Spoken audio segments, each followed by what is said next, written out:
Howdy y'all, it is Cody from the Keepers of Nerdom. How you doing? It's time for the top 5 Necron units that are in this codex of 10th edition. And let me just say, I think, especially with some of these combos, the wombo combos that can happen, and we won't go into full detail on those just yet, but at least highlight, here's the big picture stuff. I think we'll do an in-depth look at each one of these and go, here's the combos that I'm looking at going, whoa. And these are my top 5 picks for units, and man, there's some good ones. All right, so let's go through. I think right off the bat we just need to hit the Necron Warriors, because at first I was pretty nervous about them. I didn't think that they were going to be any good. We got a 4-up ballistic skill, and then everything dropped. They did go up a point. Their healing is interestingly strong, but there's stuff that they have to deal with because of that. But what's interesting is because of the things that can go with them, I think they can become some of the most tanky Necron warriors we've ever seen. They're not going to be good in close combat, and they're not going to necessarily be able to just teleport out, except with a monolith. But I think what we're going to see is they are going to just stay.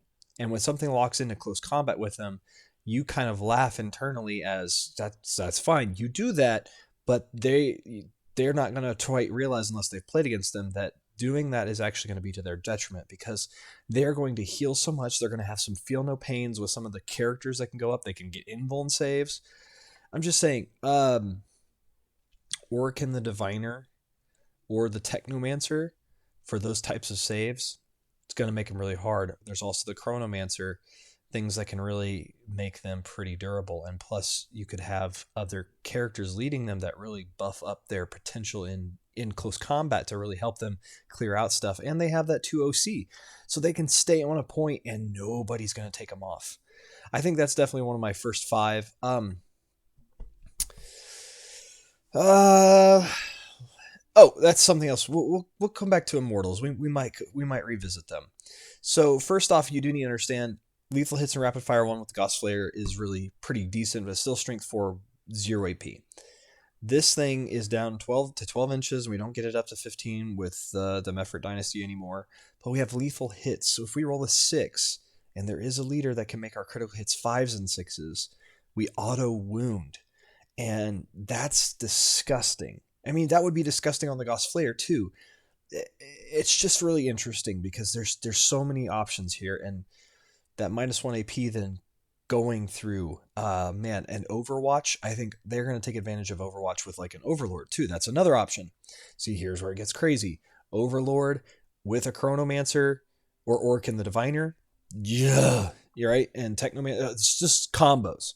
Okay, we'll come back to Immortals because I think they'll make the list. But when we say units, we're going to talk about actual things that are not just one unit or like big character type things. So next one, this has got to be on it. These dropped in points. They did lose some AP, but it doesn't matter. They are so strong. Okay, they still got their 4-up invuln save. They still have 2 wounds. They still have 5 toughness. Their saves are a 3-up. So they lost the shield thing of a minus or a +1 to their save to a 2-up. But they had Guardian Protocol, so while a noble model is leading this unit, each time an attack targets this unit, subtract 1 from the wound roll. They are going to be so hard to put down, especially if you build them with certain things protecting them. They are going to be almost impossible to destroy. They will just keep healing, and they will keep coming back, and they will do shenanigans like nobody's business. And it's going to be terrifying. And I'm super excited to see where they go. And the thing is, you could build them in 2 different ways now. The War Scythe has devastating wounds, and so you could actually build them with Orokin the Diviner with devastating wounds on their War Scythe, because Orokin would give them the 4-up invuln. But you could build them with other leaders and the Hyperphase Swords and potentially give them feel no pains from like the Technomancer. Oof. Can you imagine how hard they would be to put down? Now, the precision is the one thing that if they could get that leader out, now granted it has to be a noble model, but some of those models could go with a noble, right? See the combos here? It's crazy. We'll talk about those further detail because I think Lichguard deserve their own video. Flayed ones, no, I don't think they're on that. We've covered 2. this is something that I think we need to mention because I think these little guys, they are multi wound or multi things, but they're weird because let's go first right here. Cryptothralls. They're 40 points for the two models, but at the start of the declare battles formation step, the unit can join one other unit from your army that is being led by a Cryptek infantry model. So Cryptek, so like a secondary leader. If it does until the end of the battle, every model in this unit counts as being part of that bodyguard unit, and the bodyguard unit's starting strength is increased accordingly. Okay, so let's talk here. They do okay. They've got some ranged weapons. It's not great. The Skyring Eye is pretty terrible. The side limbs are decent. They don't hit very well. But you go to Bound Creation, while this unit is in the same unit as a Cryptek model, that Cryptek model has the Feel No Pain 4-up ability. So you can give a Cryptek 4-ups. I don't own these little guys, and yet now I'm going, I really want them because they themselves aren't a good unit, but it's interesting because they attach to other units. Because if they've got a Cryptek leading them, they attach. And then Systematic Vigor. Each time a model in this unit is destroyed by melee attack. Also, if they're being led by a character, they're going to get +1 to attack, so they're going to be a 3-up for their ballistics and their weapon skills. Each time a model in this unit is destroyed by a melee attack, if that model has not fought this phase, roll a d6. On a 3-up, do not remove it from play. The destroyed model can fight after the attacking model's unit has finished making its attacks, and it's then removed from play. So they also have a Feel No Pain of 4-up as well. They don't have an invuln save, but you could take them and make your Lich Guard, your Necron Warriors, even tankier, because they do have 2 more wounds. They have extra things that you could, just shenanigans right here. So there's our third one, right?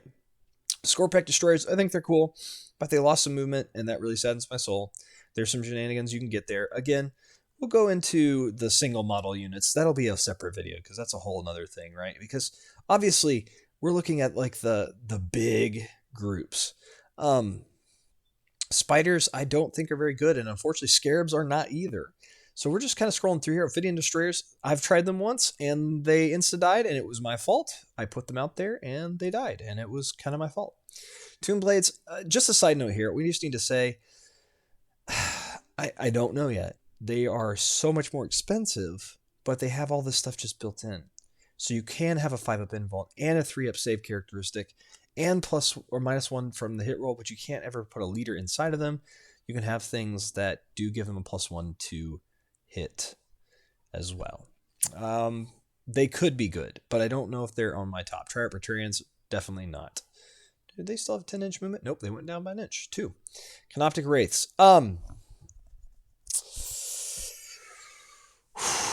I like these things a lot. They do some silly shenanigans because that 4-up invuln save, and they have 3 wounds. And now they're going to be able to resurrect so much more effectively.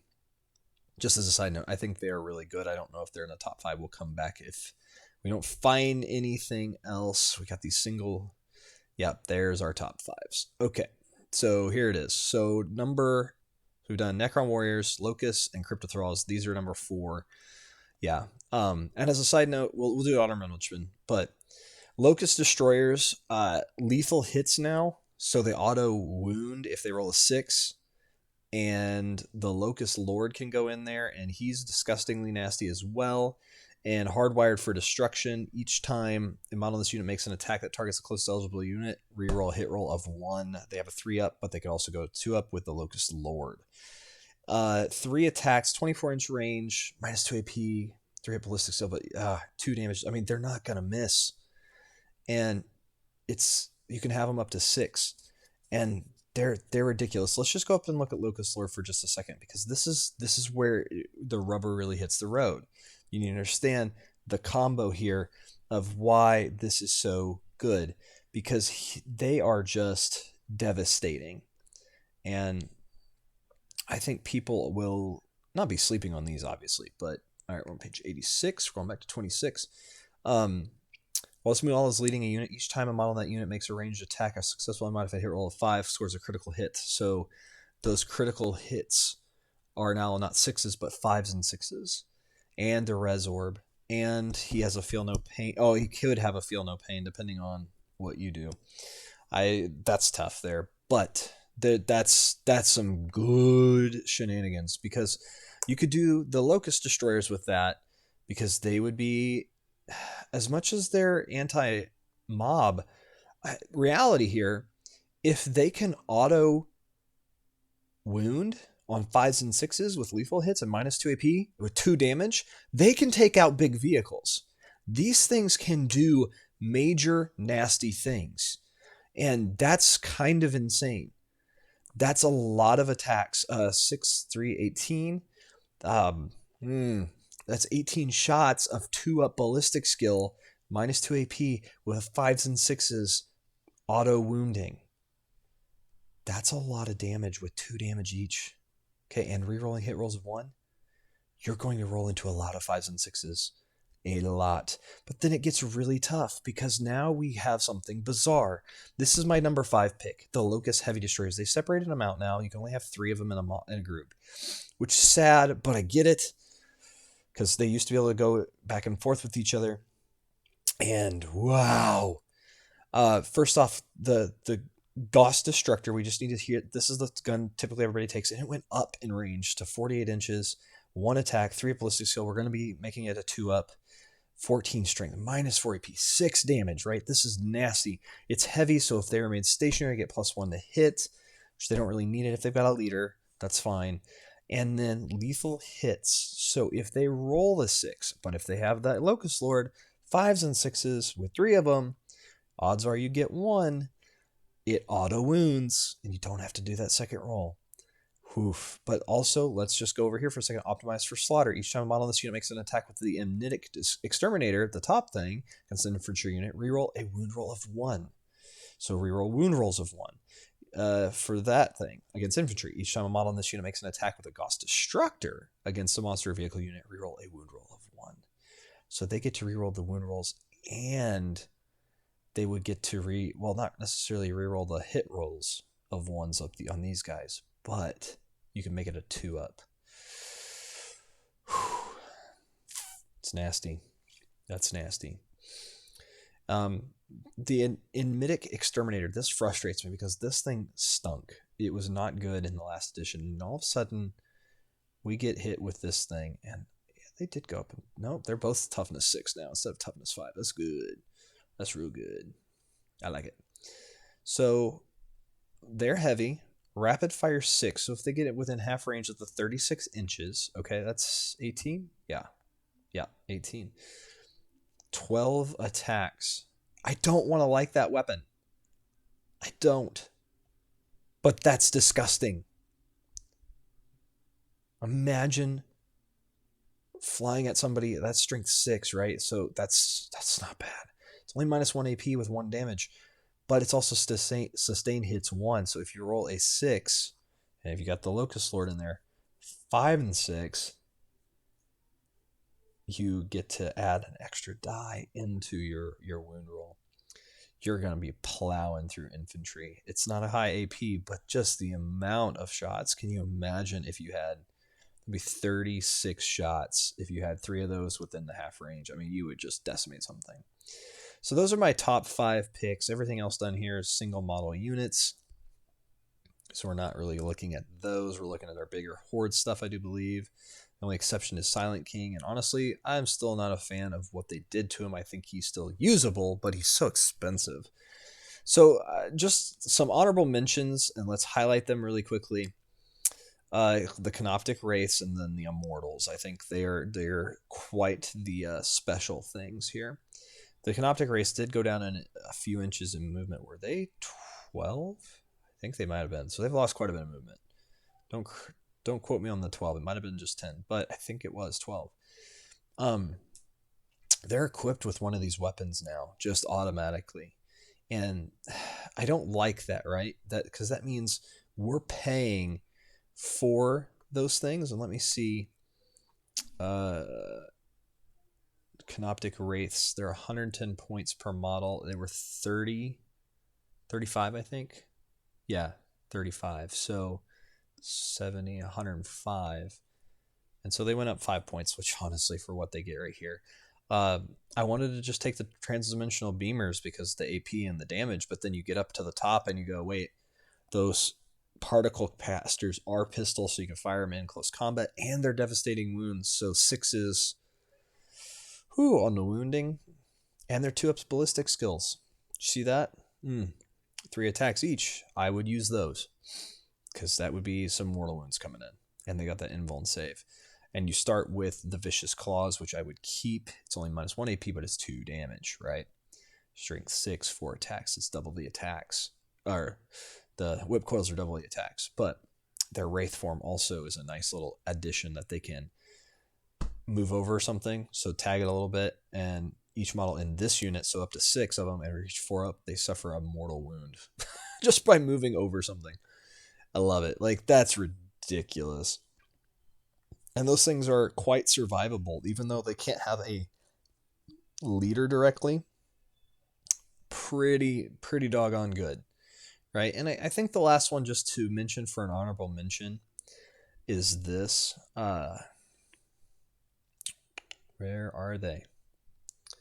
Immortals, come back out. Come out, please. There they are. Okay.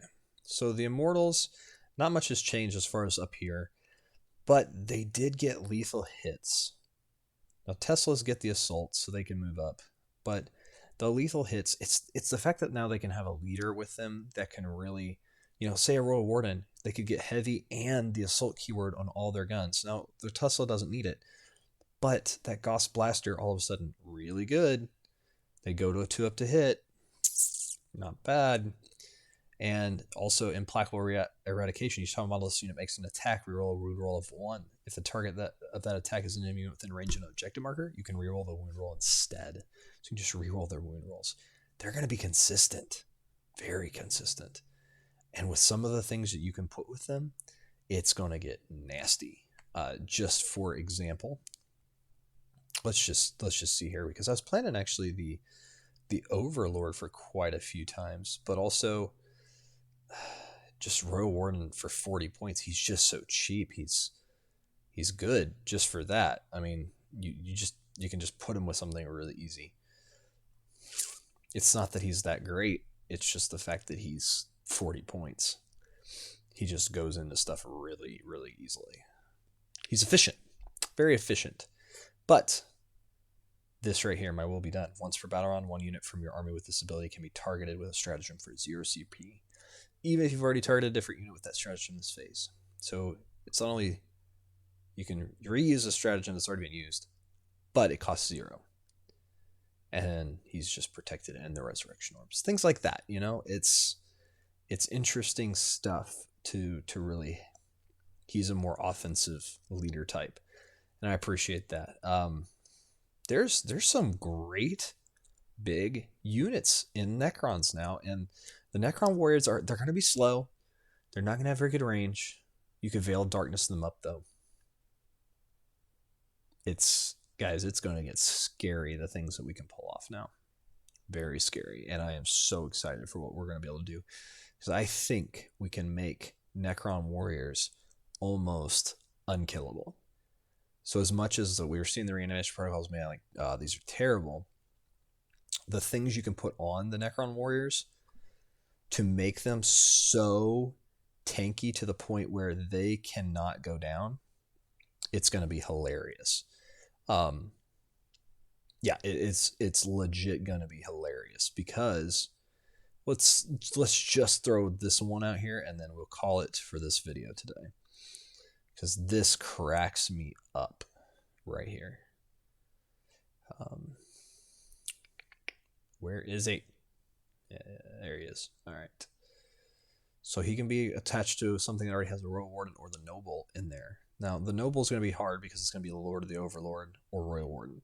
So he's already, he's kind of locked into certain things. But while this mule is leading unit, models in that unit have a 4-up invuln save. That, right there. Boom. Necron warriors having a 4-up invuln save. Or you go the route of Technomancer and then have a very different epic hero leading them. So the Technomancers give them up a 5-up Feel No Pain. So they could still get their save and a Feel No Pain, right? 2 rolls. Whereas this is a guaranteed 4-up invuln save.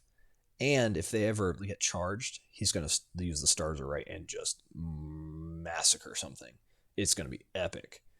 And I think that's what's really interesting about Orkin the Diviner. He's so useful, and you could put him with Royal Warden. And Royal Warden is nothing but basic simplicity, but then they could assault. They could actually move up and never be battle shocked. That's just once per battle, but still. So you could have the heavy and the assault keywords. So they could always advance and still shoot. Whew. Just saying, there's some nasty stuff going on here. So those are my top fives and the two honorable mentions. I think overall Necrons are in such a fascinating place. I'm really excited to play them. They're going to be crazy. Let me know down in the comments below what you think about the Necrons and this top 5 list of the best big Horde units that we've got. I've been Cody from Keepers Nerdum. Take care.